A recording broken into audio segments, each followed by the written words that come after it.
శ్రీ షిరిడి సాయిబాబా జ్యోతిష్యాలయం మీకు ఎటువంటి సమస్యలున్నా జ్యోతిష్యం చెప్పబడును. ప్రేమ పూజ, భార్యాభర్తల పూజ, కుటుంబం పూజ, పెళ్లి, వ్యాపారం పూజ, సంతానం లేకపోవడం, నమ్మిన వారు రాకపోవడం, అనుకున్న పనులు కాకపోవడం, డబ్బు, వ్యవసాయం పూజ, కోర్టు సమస్యలు, స్త్రీ పురుష వశీకరణ పూజ, ఇంకా ఎటువంటి తీరని సమస్యలు ఉన్నా, పర్సనల్ సమస్యలు ఉన్నా జ్యోతిష్యం చెప్పబడును. పూజలు చేయబడును.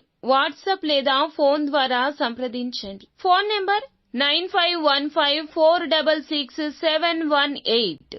తప్పకుండా మీకు జరిగేది ఇదే. అతి భారీ హెచ్చరికను జారీ చేయడం జరుగుతుంది. ఎందుకు అంటే ఈ యొక్క విషయంలో అప్రమత్తత ధ్యేయం కావున మీరు జాగ్రత్తగా ఉంటేనే ఈ సమస్య నుండి బయటపడగలుగుతారు. అంతేకాకుండా ఈ రోజున గోచర రీత్యా కొన్ని అంశాల గురించి కూడా మనం చెప్పుకోవాలి. ఈ రోజు చేసుకోవాల్సిన దేవత ఆరాధన, పాటించాల్సిన పరిహారాలు అతి ముఖ్యంగా తెలుసుకోండి. వీడియో నచ్చితే తప్పకుండా ఒక చిన్న లైక్ అయితే చేసి మమ్మల్ని సపోర్ట్ చేయండి. ఇక ఆలస్యం లేకుండా వీడియోలోకి అయితే మనము వచ్చేద్దాము. ఈ రోజున ఈ రాశి వారు సర్వసాధారణ ఫలాలు పొందుకుంటారు. గ్రహాల సంచారం రీత్యా 2 హెచ్చరికలు ఉన్నాయి. ఒకటి కాదండి, 2. వీటి విషయంలో అప్రమత్తంగా లేకపోతే ఇక అంతే సంగతులు. మొదటగా ఎదుటి వారితో మాట్లాడేటప్పుడు జూజాయిగా మాట్లాడొద్దు. వ్యూహాత్మకంగా వ్యవహరించండి. లేనిచో వారి మాటల గారడీకి మీరు కట్టుబడాల్సి ఉంటుంది. చాలా తెలివిగా మాట్లాడండి. లేకుంటే అసలుకే మోసమొస్తుంది. మీరు మాట్లాడడం మానేసినా పర్వాలేదు. ఈ రోజు మీరు చర్చలకు దిగొద్దు, హాజరు కావద్దు. నోటి మాటతో జయించే సత్తా ఉంటేనే పంచాయతీలకు దిగండి. లేదంటే వ్యవహారాలు వాయిదా వేసుకోవడం మంచిది. ఈ రోజు ఎంత తక్కువగా మాట్లాడితే అంత మంచిది. ఎవరు రెచ్చగొట్టినా, ఏ విధంగా రెచ్చగొట్టాలని చూసినా చూసి చూడనట్లు విడిచిపెట్టండి. ఓర్పుగా ఉండండి.